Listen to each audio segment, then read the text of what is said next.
Je souhaite que tu prospères à tous égards et que tu sois en bonne santé, comme prospère l'état de ton âme. C'était ça le souhait du prophète Jean. Il insistait et il voulait la prospérité sur les bien-aimés. Et nous croyons que cette lettre, cette portion de l'Écriture nous concerne aussi aujourd'hui. Dieu veut que nous soyons prospères. Dieu veut que nous prospérions à tous égards comme prospère l'état de notre âme. Shalom à tous les bien-aimés, shalom à tous les saints qui me suivent partout dans le monde. Je vous vois déjà très nombreux. Je veux que la paix du Seigneur vous soit accordée et que l'émission de ce soir ou le direct de ce soir soit un remède, soit la solution, soit la réponse à nos questions difficiles. Parce que nous croyons dans leur détresse, dans leur cri, Dieu n'avait pas envoyé l'argent, mais il a envoyé sa parole. Et c'est cette parole qui a apporté la paix, qui a accordé la réponse, la solution à toutes leurs questions difficiles. Et nous croyons que cette parole, c'est la réponse à toutes nos questions difficiles. Merci, que le Seigneur vous bénisse. Je vous vois nombreux, les amis de tous les jours, frère Moukwa Peter, frère Jean-Didier Dinanga, sœur Clara Moukwa, frère bien-aimé Yanzambi Mouini, je vous vois maman Christine, bien-aimé Shekina, maman Cécile. Vous êtes nombreux, shalom. Bien-aimés en tout, que le Seigneur vous bénisse pour la fidélité que vous ne cessez de manifester à travers ces directs. Grâce à vous que nous avons la force. Merci Maman Charlotte Rongo, shalom. Que le Seigneur a fait grâce et que nous avons la possibilité de continuer avec ces directs. Je disais dans mon introduction, le souhait du prophète Jean était que le bien-aimé prospère à tous égards comme prospérait l'état de son âme. Et je crois que ce n'était pas seulement le souhait du prophète Jean, c'était le souhait du Seigneur. Nous croyons que ce souhait est aussi pour nous aujourd'hui. Dieu veut que nous prospérons à tous égards. Merci, que Dieu te bénisse, sœur Astrid, que Dieu te bénisse, bien-aimé Junior. Shalom à tout le monde, à toutes les familles de la terre qui nous suivent à ce moment. Nous prenons le texte là où nous étions arrêtés la fois passée, parce que nous sommes dans la conquête. Nous sommes dans la mission. Nous sommes dans la mission, mais dans la pensée de la conquête. On me dit qu'il n'y a pas le son. Je ne sais pas si c'est les réseaux ou quoi. Je ne sais pas. Mais ici, je ne sais pas vérifier s'il n'y a pas le son comme ça. On va changer la position parce que bien-aimé nous a écrit qu'il n'y a pas le son. Donc s'il n'y a pas le son, faites-nous signe. Nous allons arrêter pour chercher une autre position pour que vous nous suivez et que vous captez les messages que le Seigneur a préparés pour nous aujourd'hui. Ok, merci. Un bien-aimé dit qu'il y a les sons. Merci, pasteur Emmanuel. Merci, pasteur Emma. Merci à bien-aimé Prince. Que le Seigneur vous bénisse. Ok, merci, vrai. Merci, bien-aimé Jean-Didier. Ok. Nous prenons Deutéronome chapitre 20, parce que nous sommes toujours dans la conquête. Deutéronome chapitre 20. Nous commençons la lecture à partir du premier verset. Deutéronome chapitre 20, on commence la lecture à partir du premier verset. Nous allons descendre jusqu'au verset 9. Je fais cette lecture rapidement pour donner la compréhension de la pensée de la conquête, parce que nous sommes toujours dans la conquête. Lorsque tu iras à la guerre contre tes ennemis, ça c'est Dieu qui enseigne Israël. Lorsque tu iras à la guerre contre tes ennemis et que tu verras les chevaux et les chars et un peuple plus nombreux que toi, tu ne les craindras point, car l'Éternel ton Dieu qui t'a fait monter du pays d'Égypte est avec toi. Je vous ai toujours dit, il faut bien retenir le texte. Je reprends. Lorsque tu iras à la guerre contre tes ennemis et que tu verras les chevaux et des chars et un peuple plus nombreux que toi, tu ne les craindras point, car l'Éternel ton Dieu qui t'a fait monter du pays d'Égypte est avec toi. À l'approche du combat, le sacrificateur s'avancera et parlera au peuple. Il leur dira, écoute Israël, vous allez aujourd'hui livrer bataille à vos ennemis, que votre cœur ne se trouble point, soyez sans crainte, ne vous effrayez pas, ne vous épouvantez pas devant eux, car l'Éternel, votre Dieu, marche avec vous pour combattre vos ennemis, pour vous sauver. J'aimerais que vous reteniez bien le texte. Les officiers parleront ensuite. Donc, avant que les officiers parlent, c'est le sacrificateur qui a parlé. Les officiers parleront ensuite au peuple et diront, « Qui est-ce qui a bâti une maison neuve et ne s'y point encore établi, qui s'en aille et retourne chez lui, de peur qu'une meure dans la bataille et qu'un autre ne s'y établisse. Qu'est-ce qui a planté une vigne et n'en a point encore joui, qui s'en aille et retourne chez lui, de peur qu'une meure dans la bataille qu'un autre n'en jouisse. Qu'est-ce qui a fiancé une femme et ne l'a point encore prise, qui s'en aille et retourne chez lui, de peur qu'une meure dans la bataille et qu'un autre ne la prenne. Les officiers continueront à parler au peuple et diront, « Qui est-ce qui a peur et manque de courage, qui s'en aille et retourne chez lui, afin que ses frères ne se découragent pas comme lui. » Je veux que le Seigneur ajoute l'explication à la lecture de la parole. Nous sommes dans la conquête. Nous avons vu Dieu enseigner à Israël que vous devez conquérir. Je dois vous rappeler une chose très importante. Comment Dieu, qui a délivré Israël de l'Égypte, il a combattu pour Israël en Égypte, arrivé dans le désert, il les enseigne comment combattre. Alors, le combat qu'il a mené à l'Égypte, c'est sa cause de nos échecs. Si nous ne comprenons pas la réalité de la conquête, nous allons mourir dans le désert comme la plupart des enfants d'Israël sont morts dans le désert. Ce n'est pas moi qui le dis, c'est le frère Paul. Il dit, ces choses leur sont arrivées pour nous servir des exemples. La plupart d'eux, bien que sortis en Égypte, traverser la mer Rouge, manger la manne, n'ont pas atteint Cana. Ils ont péri dans le désert. J'aimerais que le Seigneur nous accorde l'intelligence pour comprendre la pensée de la conquête. L'Église est appelée à conquérir. Et on ne peut pas dire que la mission est accomplie sans la conquête. Mais on se pose des questions. Dieu qui a délivré, il vient enseigner, indiquer les frontières à Israël. Mais j'aimerais que vous me suivez avec beaucoup d'attention. J'aimerais que vous redoublez votre intelligence. Et je prie que le Seigneur illumine les yeux de tout celui qui va m'attendre, me suivre, pour que nous entrons dans la profondeur, comprendre la dimension de la conquête. Parce que beaucoup de gens ignorent ça. Ils ne croient pas à ça. Ils ne comprennent pas ça. Alors que ce sont des choses réelles que nous sommes appelés à vivre, à expérimenter. Après avoir donné la loi sur la conquête, ça c'est Josué chapitre 1er. Dans Josué chapitre 2, Moïse envoie des espions. Comment Dieu était là. La colonne du feu était là. L'arche était là. Tout était là. Comment encore envoyer des espions? C'est-à-dire, dans la guerre, dans la conquête, on a besoin des espions. Qui sont les espions? Les gens qui sont capables d'aller espionner la ville, avoir des informations sûres, venir nous livrer pour que nous ne combattions pas dans le désordre.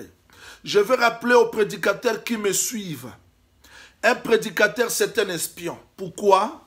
Avant que Christ commence le combat, il a fait les airs comme.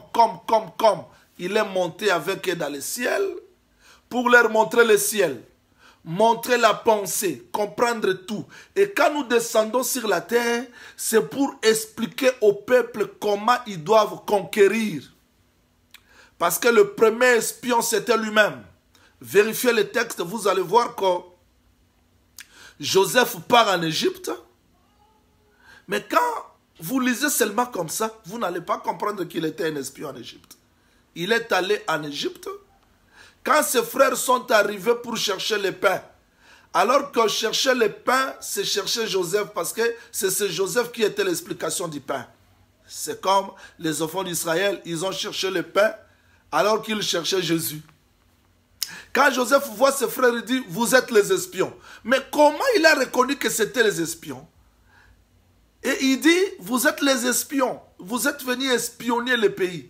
Et quand ses frères ont découvert que c'était lui, arrivé en Égypte, Joseph explique, demandez Goshen à Pharaon. C'est-à-dire qu'il a espionné le pays, il a compris les parties fortes, les parties faibles, et il devait placer son peuple dans la partie forte. Comme prophète, il savait que Goshen, la brebis sera gardée pour sauver Israël lors de l'exode. Exactement, c'est ça. Le Seigneur Jésus-Christ, quand il est venu sur la terre, c'était lui le premier Joseph. Il a vu toute la terre. Il a compris que le seul lieu où il peut laisser son peuple, c'est la parole. Et vous êtes heureux si vous êtes dans la parole, si vous gardez la parole, parce que c'est le lieu sûr qui va nous garder jusqu'à la fin. Parce que c'est dans la parole que l'agneau est gardé, c'est dans la parole que l'herbe ne peut pas terminer pour garder l'agneau. Exactement, c'est ça. C'est-à-dire, un prédicateur, c'est un espion. Pourquoi? Nous devons expliquer au peuple comment combattre.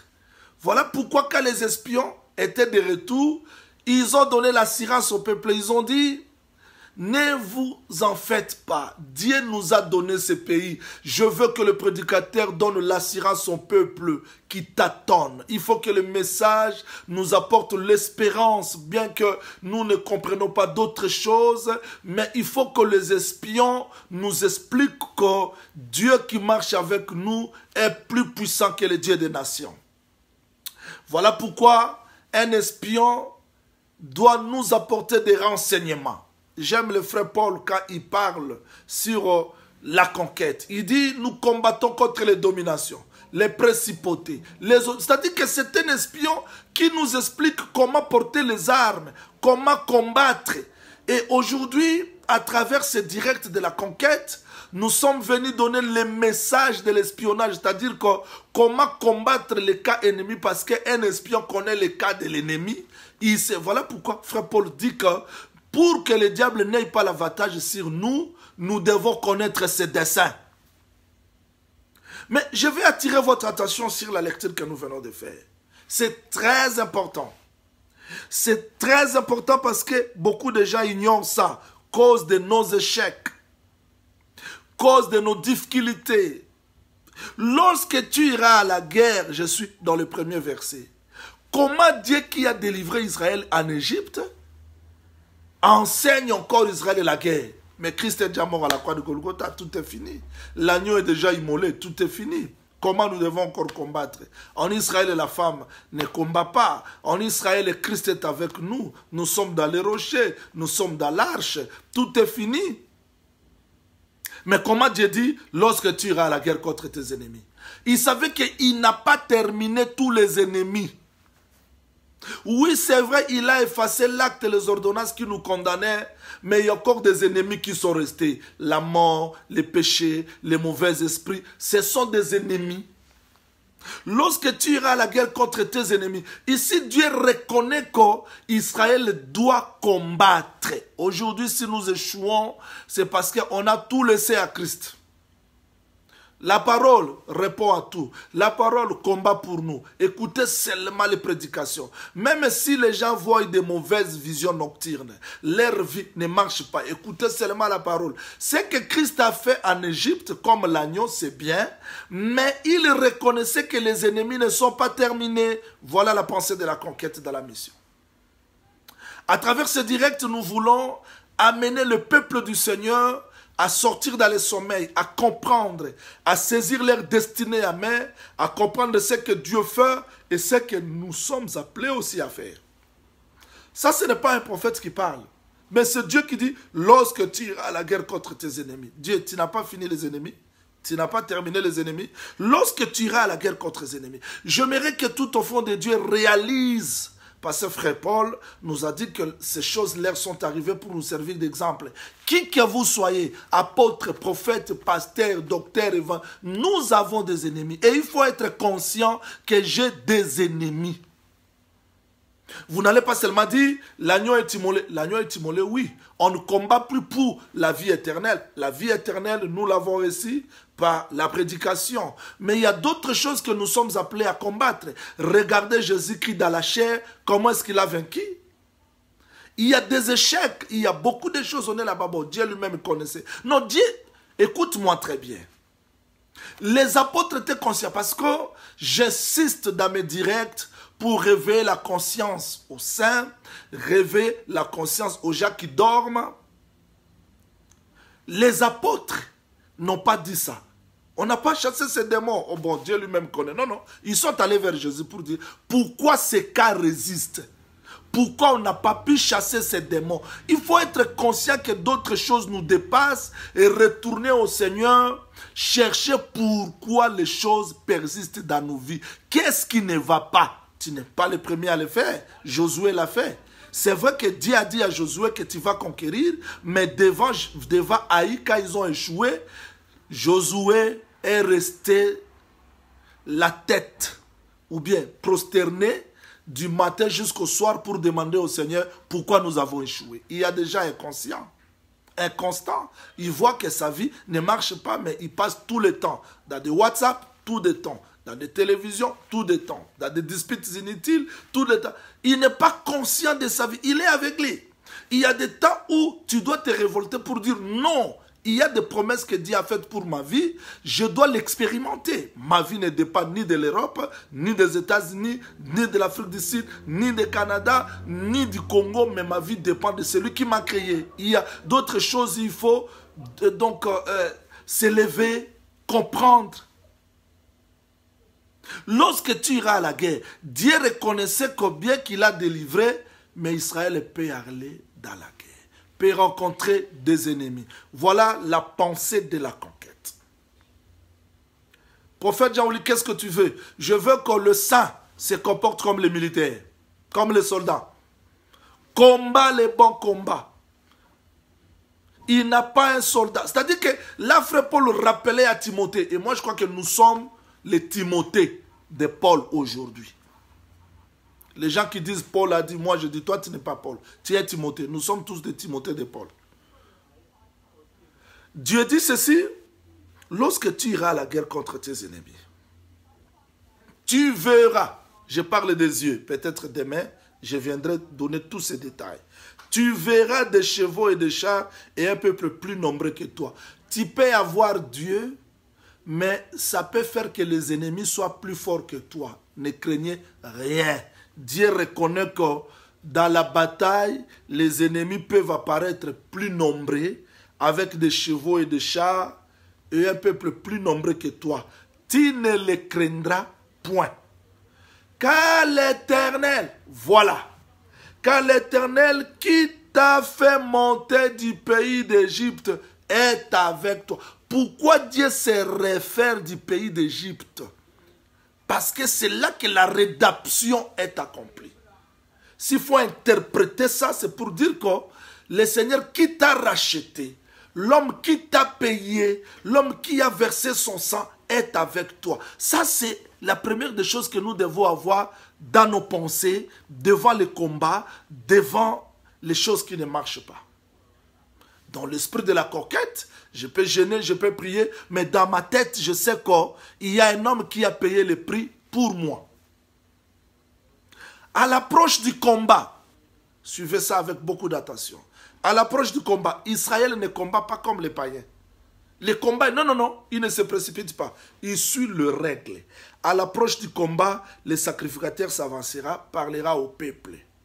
Il leur dira, écoute Israël, vous allez aujourd'hui livrer bataille à vos ennemis, que votre cœur ne se trouble pas. Pourquoi le sacrificateur parlera du cœur? Parce que le vrai combat, la vraie bataille ne peut pas être gagnée si le cœur n'est pas libre. Ce sont des choses que nous allons parler parce que nous sommes déjà dans la conquête. Vous allez comprendre les raisons de nos échecs, le cœur. Et le sacrificateur va toucher le cœur. Il dit que votre cœur ne se trouble pas. Parce que l'Éternel est avec vous. J'aime ces choses. L'Éternel, votre Dieu, marche avec vous pour combattre vos ennemis, pour vous sauver. Nous disons tous Amen. L'Éternel est avec nous parce que le sacrificateur nous a rassurés que le cœur ne se trouble pas par des choses que nous voyons, par des choses que nous attendons. Mais quand les sacrificateurs parlent comme ça, personne ne peut aller à la guerre. On attend deuxième discours. Les officiers parleront ensuite au peuple et diront: qui est-ce qui a bâti une maison neuve, ni ce point encore établi? Comment expliquer ça? Est-ce que ça, c'est pas de la contradiction, prophète Jean-Willy? Le sacrificateur a déjà dit que l'Éternel est avec nous, que nos cœurs ne se troublent pas, nous disons Amen. Mais les officiers viennent dire non, non, oui, le sacrificateur a dit ça. Mais nous devons maintenant examiner les cas. Il dit, qui est-ce qui a bâti une maison neuve, ni ce point encore établi? Moi, rentre. Rentre. Qui est-ce qui a planté une vigne, n'en a pas encore joui? Moi, rentre. Qui a peur? Rentre. Qui est-ce qui a fiancé une femme, ne l'a pas encore prise? Moi, rentre. Les officiers continueront à parler au peuple et diront: qu'est-ce qui a peur et manque de courage, qui s'en aille, retourne chez lui, afin que ce frère ne se décourage pas comme lui. Oh là là! Mais le sacrificateur a déjà dit que l'Éternel est avec nous. Vas-y, que vos cœurs ne se troublent pas. Mais comment les officiers viennent maintenant pour dire que, bien que le sacrificateur a dit comme ça, mais qui a bâti une maison neuve? Moi, rentre. Qui vient de se fiancer? Moi, rentre. Vous voyez? Le sacrificateur a dit, mais parmi les peuples, il y avait des choses qu'on devait arranger pour que la conquête soit exacte, selon la volonté du Seigneur. Oh, la conquête ne peut pas se faire si on s'arrête seulement à ce que le sacrificateur a dit. Je dois vous dire avec exactitude, le vrai sacrificateur, c'est un homme qui est venu sur la terre. Dans Jean chapitre 14, il a dit que vos cœurs ne se troublent pas. Croyez au Père, croyez en moi. Hein? C'est lui le vrai sacrificateur. Nous disons Amen Jésus, devant la guerre, devant le combat, devant les attaques, les choses ne peuvent pas marcher, mais nos cœurs sont restés calmes. Nous croyons à la parole du sacrificateur et nous disons Amen. Ça, c'est un seul sacrificateur au singulier. Mais les officiers ne vont pas s'arrêter là. Les officiers doivent maintenant entrer dans les moindres détails de la vie des gens. J'ai toujours dit aux prédicateurs qui me suivent, on n'est pas ministre pour rester seulement à la première parole de Dieu. Christ a tout accompli. Que vos cœurs ne se troublent pas. Quand vous parlez comme ça, il y a des gens qui ont des problèmes dans des églises, il y a des sorciers, il y a des femmes incapables d'être délivrées de la prostitution. Beaucoup de gens rêvent. Il est en Europe, aux États-Unis, mais il rêve toujours l'Afrique, il rêve toujours là, il était école primaire, il était en école primaire. Il y a des choses que les enfants de Dieu vivent, incapables de les dire à cause de l'intimidation. Mais dans leur cœur, les gens souffrent. Voilà pourquoi les officiers doivent entrer dans les moindres détails de la vie des gens. L'évangile, c'est vrai, Christ a tout accompli, que vos cœurs ne se troublent pas. Nous disons Amen, il est avec nous. Mais il y a des choses dans nos cœurs qui doivent être sorties pour que la déclaration du sacrificateur ait son sens. Quand on dit seulement que le cœur ne se trouble pas, mais alors que dans le cœur des gens, il y a des problèmes, cette parole-là ne tiendra pas place. Voilà pourquoi les officiers doivent maintenant entrer dans les détails pour dire, bon, qui veut aller à la guerre? Moi, ok. Tu viens de bâtir une maison neuve? Oui, non, ne parle pas. Parce que cette maison se trouve encore dans ton cœur. Tu viens de planter une vigne? Non, rentre, parce que il faudrait que tu te réjouisses de cette vigne. Qui vient de se fiancer maintenant, moi, non, rentre. C'est-à-dire, la maison, la vigne, la femme retient les militaires pour ne pas aller combattre. Il doit rester pour terminer la maison, terminer le problème de sa vigne, terminer les problèmes de sa femme. Donc, il ne peut pas aller combattre aussi longtemps qu'il n'a pas encore terminé les fiançailles. J'aime et j'adore cet évangile parce que, en réalité, avant d'aller combattre, nous devons vérifier les premiers guerriers. Celui qui nous a montré comment combattre, c'est le Seigneur Jésus-Christ. Quand il est venu, c'est vrai, il devait aller combattre. Aujourd'hui, on peut parler mal de Jésus-Christ, il sait si c'est là, il peut combattre. Mais attention, parce que sa femme est encore là. Il a fiancé, et fiançailles ne s'est pas encore terminé.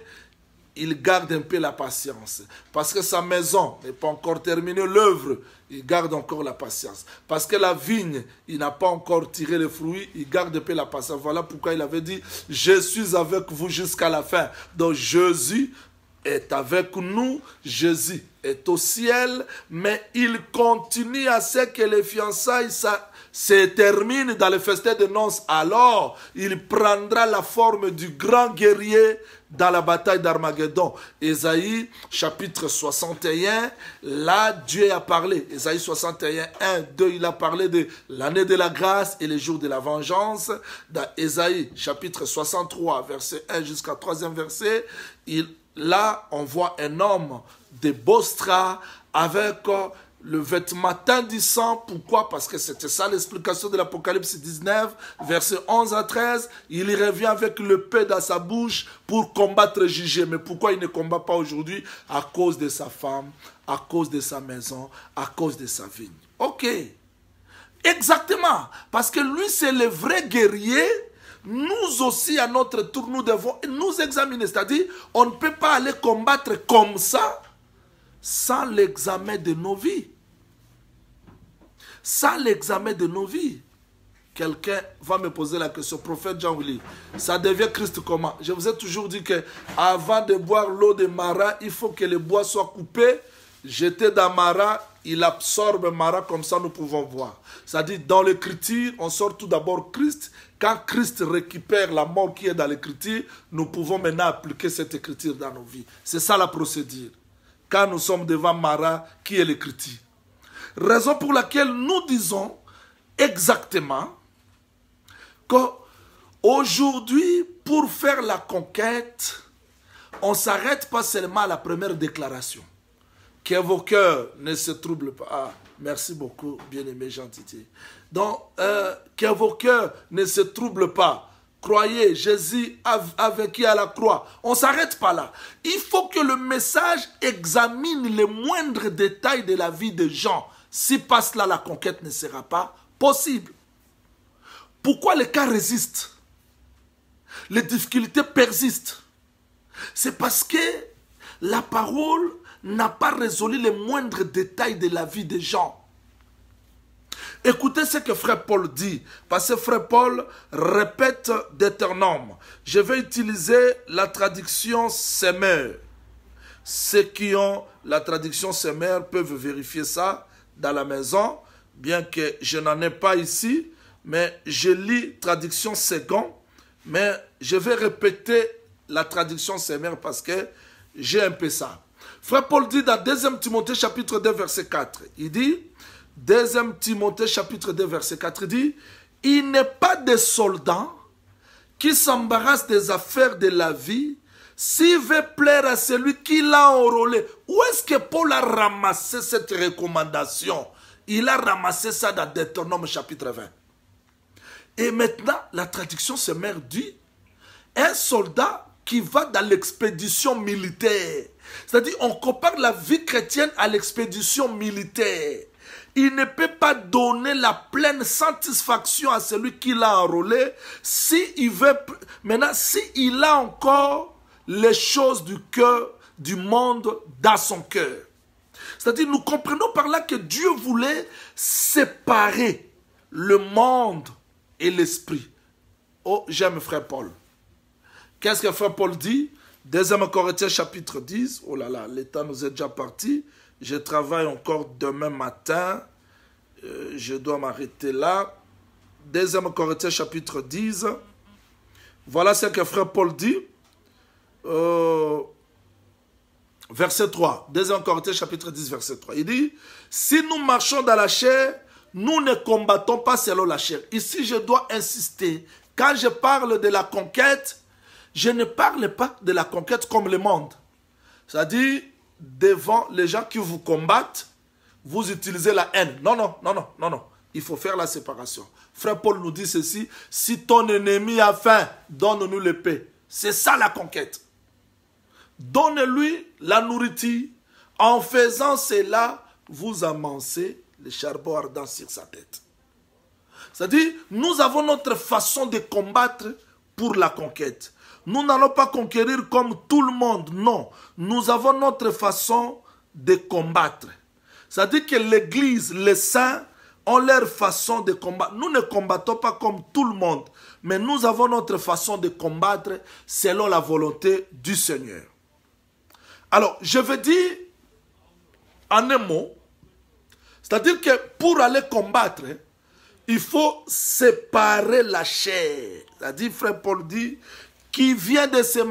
Ici, bien-aimé Paul explique que pour que les soldats donnent de bons résultats, il faut que le cœur se débarrasse des choses de la terre. Exactement ce que Moïse avait dit, le Seigneur avait dit dans Moïse. Oui, le Seigneur a tout accompli. Le sacrificateur dira que vos cœurs ne se troublent pas. Croyez au Seigneur. Oui, je dis Amen. Mais il faut maintenant vérifier. Vérifier exactement. Vérifier dans le cœur des gens qu'est-ce qui est resté. Parce que s'il y a encore la chair, s'il y a encore le souci, s'il y a encore la peur, si, nous n'allons pas combattre comme ça. Voilà pourquoi il dit que celui qui se décourage retourne pour ne pas que son découragement affecte les autres. Prophète Jean-Willy, tu veux dire quoi? Je veux dire que la conquête est là, mais Dieu donne les lois pour conquérir. Voilà pourquoi on a fait des jeûnes, des prières, tout qu'on sort. Les hommes de Dieu ont prié, ce n'est pas qu'il manque la puissance, la force. Dieu respecte sa propre parole. Il y a la loi de la conquête. Et là, nous sommes entrés dans la loi de la conquête. Comment conquérir? Il faut séparer la partie faible et la partie forte. Alors la conquête sera facile. Écoutez-moi. La partie forte, par combattre. Et cette victoire, la partie faible en bénéficiera. Souvenez-vous, quand Goliath est venu combattre Israël, la partie faible, c'était le peuple. La partie forte, c'était David. Pourquoi j'explique la partie forte de David? Parce que la femme, c'est la faiblesse. L'homme, c'est la force. Et Goliath cherchait un homme. Et dans tout Israël, il n'y avait pas un homme. L'homme, c'est David. Quand il est venu, il est séparé. C'est-à-dire la partie faible est restée. Et David est descendu. Quand il a combattu Goliath, au retour, ce sont les femmes qui chantaient. Voilà. Les femmes chantent parce que l'homme fort a vaincu. Jésus-Christ, avant d'aller combattre à Gethsemane, il a pris ses disciples.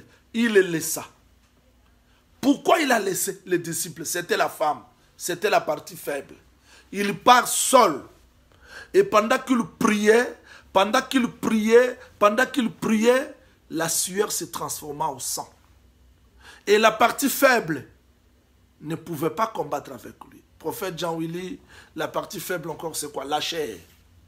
Il dit, la chair est faible, mais l'esprit est bien disposé. C'est-à-dire que ce qui peut bien combattre, c'est l'esprit. La chair doit rentrer. Parce que dans la chair, il y a la peur. Il y a le doute. Voilà pourquoi Dieu avait dit le cœur. Parce que c'est dans le cœur que le doute, la peur, l'inquiétude reste. Nous prions, nous gênons, mais le cœur retient encore les expériences mauvaises du passé Les échecs du passé, je dois vous dire qu'auprès du Seigneur, nous n'avons pas seulement trouvé de mauvaises choses, on a trouvé aussi de bonnes choses. Pourquoi le cœur ne te révèle pas aussi les bienfaits de Dieu pour toi? Pourquoi le cœur ne te montre pas aussi la vie que Dieu t'a donnée plus que le mariage que tu cherches? Combien de mariés sont morts aujourd'hui, on ne sait pas. Beaucoup de gens qui ont des enfants, on les abandonne. C'est-à-dire qu'avec le Seigneur, il y a aussi des bonnes choses qu'on a réussies. Mais le cœur de l'homme ne peut pas montrer les bienfaits de l'Éternel. Voilà pourquoi David disait chaque fois, mon cœur n'oublie pas les bienfaits de l'Éternel. Exactement, c'est ça. C'est-à-dire le cœur de l'homme, c'est ça le centre du mal, du doute, de la peur, de l'inquiétude. Et c'est ce qui retarde la victoire, parce que Moïse était clair pour dire que si la faiblesse combat avec la force, la faiblesse va affecter. C'est-à-dire qu'il y a du temps où nous devons nous examiner, comprendre pourquoi nous échouons. La conquête est là. Le sacrificateur a déjà dit que Dieu est avec nous, mais pourquoi nous échouons? C'est parce que nous voulons combattre avec la peur, le doute, la partie faible. Tu peux me dire, prophète Jean-Willy, Jésus me connaît. Oui, la sincérité que tu as ne suffit pas. Mais il faut apprendre comment combattre. Frère Pierre est sorti de la barque. Il croyait que Jésus est capable de l'appeler pour marcher sur l'eau. Il croyait, il dit, si c'est toi, dis que je vienne. Tu vas dire qu'il n'avait pas la foi? Il avait la foi. Tu vas dire qu'il ne croyait pas au Seigneur, il croyait au Seigneur. Mais remarquez, ce qui compte, ce n'est pas le début, mais c'est la fin. Il a commencé à marcher. Mais quand il a vu la tempête, son cœur, vous voyez, pourquoi Christ, il disait que vos cœurs ne se troublent pas. Parce que tout vient du cœur. Quand Pierre a vu la tempête, il a commencé à noyer. Pourquoi il noyait? Parce qu'il a eu peur. Le cœur. Raison pour laquelle aujourd'hui, dans le combat, dans la conquête, il y a des fois, la chair te dira, tu ne réussiras pas, tu n'auras pas des enfants, rien ne marchera. Il faut dur, il faut résister à ces pensées négatives-là, parce que ce sont ces pensées-là qui viennent étouffer, qui font voir que Dieu n'est pas capable de répondre à nos cris. Il faut résister, parce que si tu ne résistes pas à ces pensées-là, le diable va toujours s'en servir pour affaiblir ta foi. Pourquoi aujourd'hui les gens sont capables de rester 3 heures du temps dans la présence du Seigneur? Mais il peut regarder un match de football, 3 matchs par jour, 90 minutes, donc 270 minutes. Il regarde, il peut rester 3 heures du temps dans Facebook. Tout cela, c'est le cœur. Le cœur de l'homme est tortueux. Le cœur de l'homme est faible. On ne peut pas combattre avec nos émotions, nos sentiments. Il faut séparer ça. Il y a des fois, il faut traiter ça durement.